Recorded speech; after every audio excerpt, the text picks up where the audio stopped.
Hi everybody. I know it's been quite a while since I've done a video on borderline. You guys are going to have to make do. My little newly hatched baby, little chicken dumpling. That's her name. At least we hope she's a her. She wants to see mommy because she missed mommy today because I was gone all day. So she's kind of up my butt right now. Today is going to be an interesting video. And I'm sure people with this, at times, debilitating mental health issue can understand where I'm coming from. My title entails, it's called, I Love You, I Hate You, Please Don't Leave Me. Now, yes, there's a book entitled it, but people don't understand we are our own worst enemies. It is really hard having borderline personality disorder. You overthink yourself all the time, like I said in my last one. You push people away because you're afraid of getting hurt, but then you don't want them to leave you because you have abandonment issues. You constantly fight with yourself because you think, I have a right to be upset. But wait, am I overreacting? Are they right? Am I right? Who's right? It is a constant battle. I have ruined countless relationships, friendships, love interests.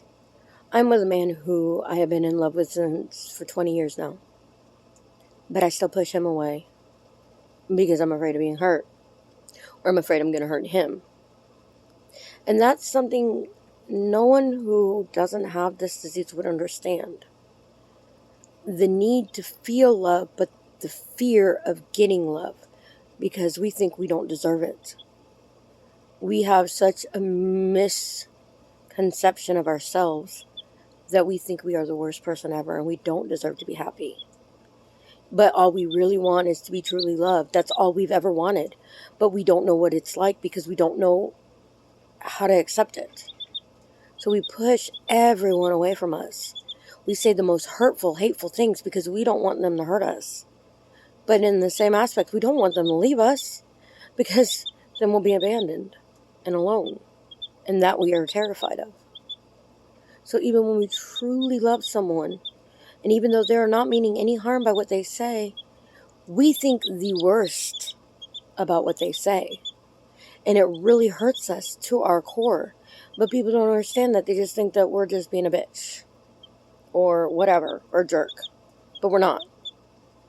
Regarding our heart. Because with borderline, you overthink every freaking thing. Whenever I think of a situation, my number one goal is go to the worst scenario. The worst case scenario. That is where I'm going to go. That's where it's got to be. I can't be optimistic. Yes, I see the glass as half full, not empty. I always have. But I unfortunately go to the worst case scenario on everything. Everything, it doesn't matter what it is, I think the worst. And it is not something I willingly do on purpose. It is something I can't help. I'm programmed to do. That is where my brain goes, the worst case scenario, because I obviously don't deserve it. But that's not true about us. We do deserve to be happy. But the problem is we don't know that we deserve to be happy. So we push people away that try to make us happy. I love my fiance. He's right there. Can you say hi, baby? Hello. That's my fiance, Dwight. And I've been in love with that man for 20 years. And finally, almost 4 years ago, I came here and we are together. But I still push him away. And he has never hurt me. He's never hit me. He's never not been there for me. He does his best to understand me when I get triggered and I go completely off the deep end. He's getting really good at calming me down before I completely lose my cool. But there are still issues. And it's a lot of times my own fault. Because I think the worst. Because I automatically go to the worst. And I'm not trying to do it. And that's the thing is people think about us. They think that we're just drama queens or we just are pessimistic or whatever. Or negative. It's not that. It's, yes, there's gray, but we don't always see that color. We're kind of colorblind. All we see is black or white, and that's it. Occasionally shades of gray, but barely at all. Because unfortunately, our brain goes to the extremes. That is what our problem is. We have extreme emotions. Therefore, why would people not think that our train of thought would be extreme? I mean, it's common sense, isn't it? if you have extreme emotions, then why wouldn't your thinking be extreme as well? When I get into my fight with my fiance, if we get in a fight, I automatically think he's going to pack up and leave and hates me forever. And I will apologize repeatedly.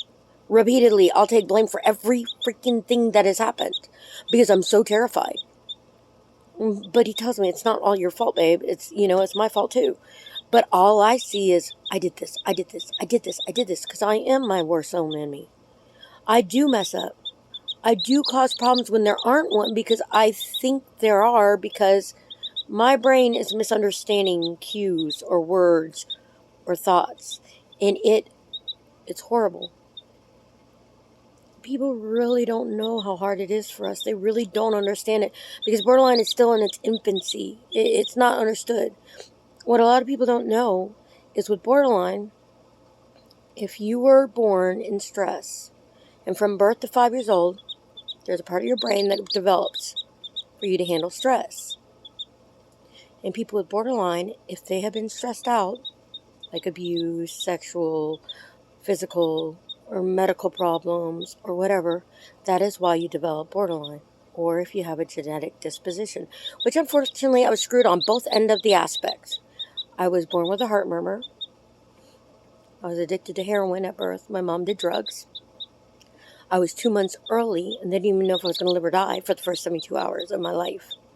So thanks, Mom, for that one. And then I had a heart murmur, so I had a lot of problems from birth to 5. I wasn't even allowed to go outside and play because I could have a heart attack.